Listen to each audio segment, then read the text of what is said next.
লাউ খটাখট লাউ খটাখট। এক নদীর ধারে ছোট্ট গ্রামে থাকতো এক বুড়ি, নাম তার কুজো বুড়ি। একাই থাকতো সে তার ছোট্ট তাল পাতার কুড়ে ঘরে। সেদিন রাতে কি ভীষণ ঝড়, যেন আকাশটা ভেঙে পড়বে। কুজো বুড়ি ভয়ে কাঁথার তলায় কাঁপছিল। ও বাবা গো, আমার ঘরটা যে গেল গেল গেল, ওই গেল। মরমর করে একটা বিকট শব্দ হলো।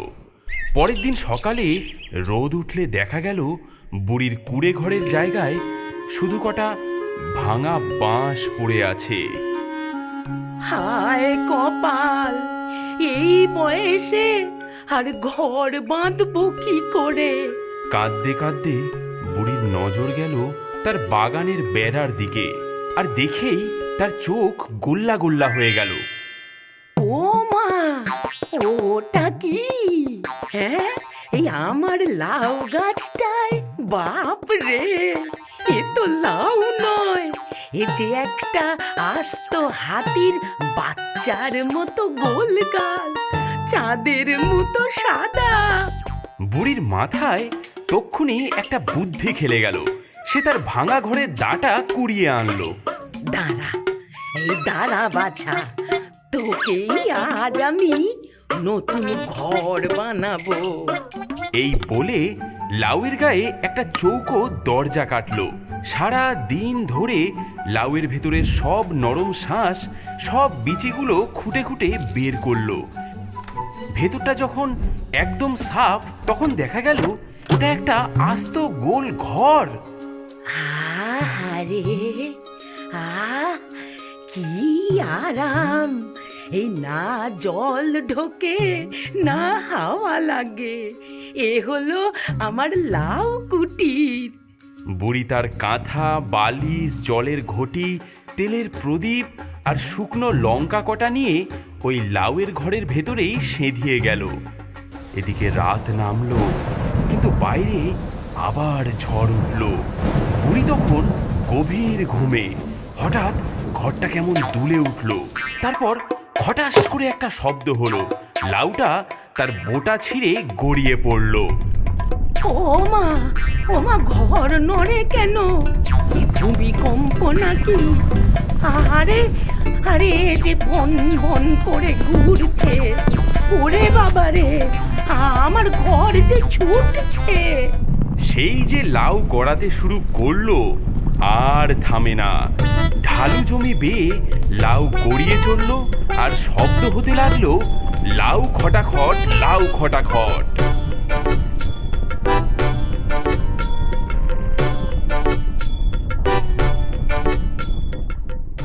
গড়াতে গড়াতে লাউটা থামলো এক গভীর জঙ্গলের মাঝে। বুড়ি হাঁপাতে হাঁপাতে দরজার ফুটো দিয়ে উঁকি মারল। আর ঠিক তখনই এক শেয়াল পণ্ডিতের সাথে তার চোখাচোখি হলো। বাহ, সকাল সকাল এমন তাজা লাউ! আহা, ভেতরে কেমন বুড়ি মানুষের গন্ধ পাচ্ছি যে! আজ যে ভোজটা একেবারে জমে যাবে। আহা! শেয়ালটা লাউয়ের সামনে এসে পথ আগলে দাঁড়ালো। এই যে, ও লাউ, তোমার ভেতরে কে গো? কুজো বুড়ি ভাবল একে ভয় দেখালে তবেই কাজ হবে। সে গলার স্বরটা খুব মোটা করে ভেতর থেকে গেয়ে উঠল। লাউ খটাখট, লাউ খটাখট, ভেতরে আছি আমি বাঘের জ্যাঠা। শেয়াল খাই খাই হাতির মাথা। কাঁচা খাবি না ঝলসিয়ে খাবি? বল শেয়াল, কোন দিকে যাবি? শেয়াল তো বাঘের জ্যাঠা কথাটা শুনেই ভয়ে কাঁটা, কিন্তু সে ছিল বড্ড চালাক। বাঘের জ্যাঠা? কই, গলাটা তো বুড়ি বুড়ি লাগছে। তুমি কি আমাকে বোকা বানাচ্ছ নাকি? জ্যাঠামশাই, একটু মুখটা দেখাও তো। কুজো বুড়ি বুঝল এ শেয়াল সহজে ছাড়বে না। সে আরো গলা মোটা করে বলল, সকালে খেলাম একটা হাতি, দুপুরে খেলাম ভাল্লুক সাথী, তুই তো শেয়াল, পুঁটি মাছের মতো। তোকে খেয়ে আমার পেট ভরবে কত? হ্যাঁ, হ্যাঁ বাপরে, এ তো রাক্ষস, জ্যাঠা নয়, এ যে সাক্ষাৎ রাক্ষস। আগে আগে ভুল হয়ে গেছে, আমি চললাম। শেয়াল লেজ গুটিয়ে যেই না পালিয়েছে, বুড়ি হাঁপ ছেড়েছে। অমনি লাউটা আবার গড়াতে শুরু করলো।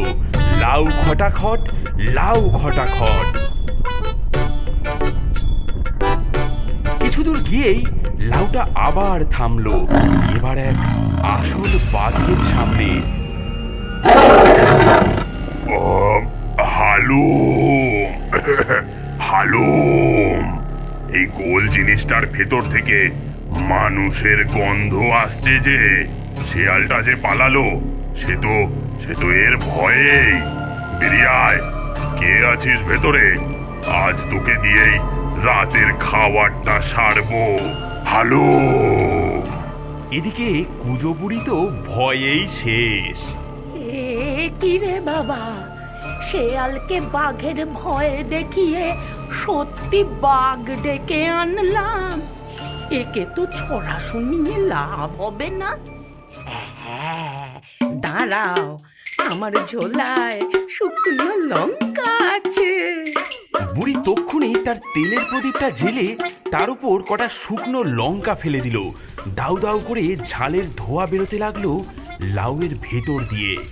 বাঘটা যেই না শুকতে গেছে, এ এ কিসের গন্ধ?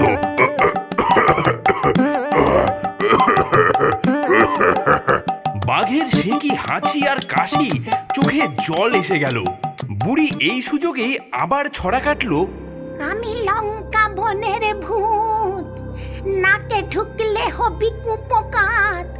বাঘ হ বা যাই হ, এক্ষুনি তুই ভাগ হ। হ্যাঁ, ওরে বাপরে, এ কেমন জ্যান্ত লাউ, ভেতর থেকে আগুন ভূত বেরোচ্ছে যে। ওরে মরে গেলাম রে, পালাও। বাঘ হাসতে হাসতে দৌড়ে পালালো। এদিকে লাউ আবার লাউ খটাখট করতে করতে গড়াতে লাগলো।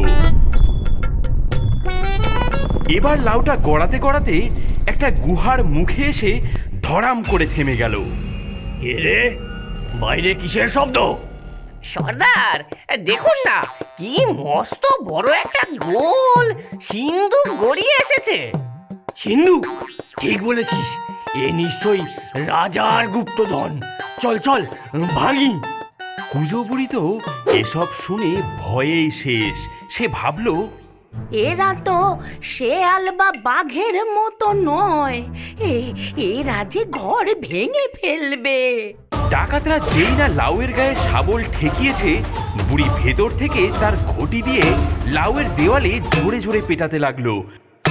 শব্দ হতে লাগলো ঘটাং ঘটাং করে, আর চিৎকার করে বুড়ি আবারও ছড়া কাটলো। ঘটাং ঘটাং বাজে বাটি, ভেতরে আছে জিন খাটি। সোনা ভেবে ছুবি জবে, পাথর হয়ে যাবি তবে। ওরে বাবা রে, সর্দার, জ্যান্ত ভূত, এ যে কথাও বলে। ওরে বাবা, এ তো জ্যান্ত সিন্ধুক। ওরে পালা রে। ডাকাতের দল অস্ত্র ফেলে দৌড়ে পালালো। বুড়ি হাঁপ ছেড়ে বাঁচলো, কিন্তু ঝড়ের এক ধাক্কায় লাউটা গুহা থেকে বেরিয়ে আবারও গড়াতে শুরু করলো। লাউ খটাখট। এবার সে থামলো এক তেপান্তরের মাঠে। বুড়ির খুব খিদে পেয়েছিল। সে তার ছোট্ট পুটুলি থেকে দুটো বাসি রুটি বের করেছে। এমন সময় কানে এলো কিচিরমিচির শব্দ। সে দেখলো শখানেক চড়ুই পাখি।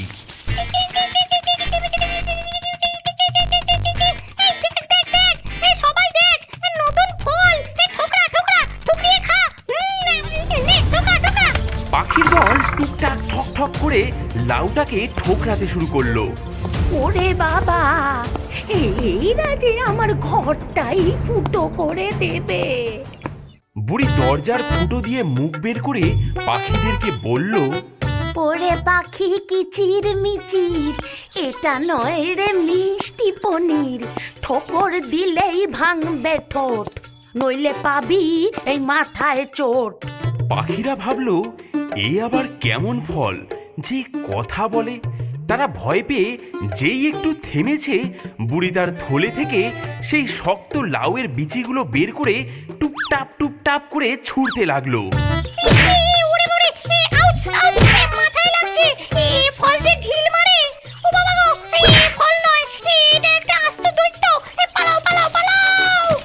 বীজের ঘা খেয়ে সব পাখি ভয়ে উড়ে পালালো। বুড়ির কথা শেষ হতে না হতেই ধপাস করে একটা বিকট শব্দ হলো। লাউটা এক বিশাল নদীতে গিয়ে পড়ে গেল। ও ও ও মা গো, এবার কি জলেই ডুবলাম নাকি? আরে না তো, এ যে দিব্যি নৌকোর মতো ভাসছে। বাহ বাবা বাবা বা, এ তো শুধু ঘর নয়, এ যে আস্ত একটা লাউ নৌকা। বুড়ি নদীর স্রোতে ভাসতে ভাসতে ভাবলো, এই যাক, আর গড়াবে না। কিন্তু বিপদ কি আর পিছু ছাড়ে? হঠাৎ ঘ্যাঁস করে একটা শব্দ হলো। বুড়ি উঁকি মেরে দেখলো একটা প্রকাণ্ড কুমির। বাহ, কি মস্ত কচ্ছপ! আজ তো বেশ ভোজটা ভালোই হবে। কুমিরটা তার মাথা দিয়ে লাউটাকে মারলো এক ধাক্কা, ধরা। বুড়ি ভাবলো, এটাকেও বোকা বানাতে হবে। ওরে কুমির, থাম দেখি ভাই, আমায় খেয়ে যে সুখ নাই। আমি হলাম শক্ত খোলা, তার চেয়ে খা এই ডিমের গোলা। কচ্ছপের ডিম? কই কই কই কই, কচ্ছপের ডিম তো আমার খুব প্রিয়। কোথায় কোথায়? এই নে বাপু, খা, দেখ দেখ কি নরম, খেয়ে দেখ বাছা, গরম গরম। এই বলে বুড়ি তার একটা বাসি রুটি জলে ছুঁড়ে মারলো। কুমিরটা হাপুস করে রুটিটা গিলে ফেললো। বাহ বাহ বাহ বাহ বাহ বাহ, কি নরম, কি মিষ্টি! এই ডিম তো আগে খাইনি। দে দে দে দে, তোর সব ডিম দে, তোকে আজ ছাড় দিচ্ছি। শুধু শুধু ডিমগুলো আমাকে দে। ও মা, ওই তুমি খাবে বলে যে সবচেয়ে বড় ডিমটা, হ্যাঁ, এই একদম রাজভোগের মতো যেটা, সেটা যে স্রোতে ভেসে গেল। ওই দেখো, ওই দেখো যাচ্ছে। এই বলে বুড়ি তার দ্বিতীয় রুটিটা গায়ের জোরে নদীর অন্য পাড়ের দিকে ছুঁড়ে মারলো। ওই যে দেখ বড় ডিমটা যায় ভেসে, ঠিক যেন চাঁদ উঠলো হেসে। ওটা খেলে তোর পেট ভরবে। যারে কুমির, জলদি ধর গে। হ্যাঁ, এই সবচেয়ে বড় ডিম, ওটা আমার, ওটা আমার। এই এই এই, দাঁড়া দাঁড়া দাঁড়া, আমি আসছি। কুমির সেই রুটির লোভে সাঁতরে নদীর অন্য পাড়ে চলে গেল, আর বুড়ির লাউ নৌকা স্রোতের টানে ভেসে চলল। ভাসতে ভাসতে লাউটা ওপারে এক সুন্দর বাঁধানো ঘাটে এসে ভিড়ল। বুড়ি ভাবল, যাক, বাঁচা গেল। সে লাউয়ের দরজা খুলে যেই না বাইরে পা দিয়েছে, কে কে ওখানে? মহারাজের বাগানে ঢোকার স্পর্ধা কার? বুড়ি তাকিয়ে দেখলো সে সোজা রাজার বাগানে এসে ঢুকেছে, আর তার লাউটা রাজার সাধের কালো গোলাপের ঝাড়গুলো সব মারিয়ে দুমড়ে মুচড়ে একাকার করে দিয়েছে। কে তুই বুড়ি? আমার 100 মোহরের কালো গোলাপ সব শেষ করে দিলি? আগে রাজা মশাই, আমি ইচ্ছে করে আসিনি। আমার ওই লাউ ঘরটাই। চুপ কর! তোর ওই লাউ ঘর, তোর ওই লাউ সমেত তোকে কাল সকালে নদীর জলে ভাসিয়ে দেওয়া হবে। নিয়ে যাও ওকে।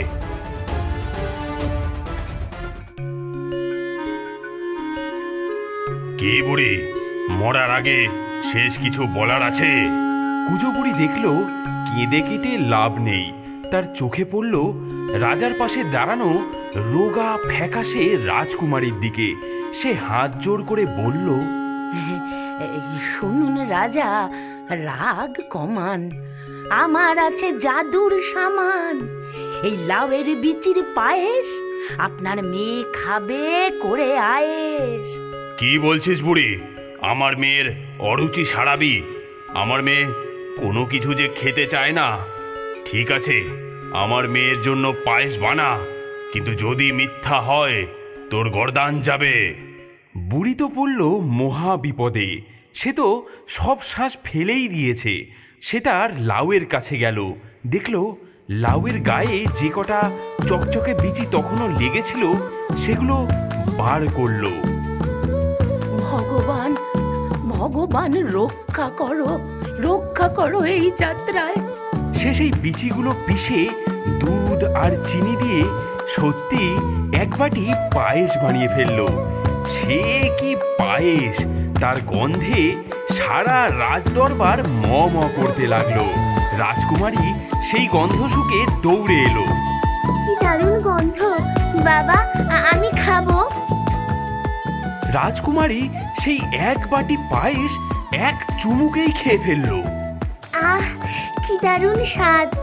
বাবা, আমি আরো খাবো। রাজা তো অবাক।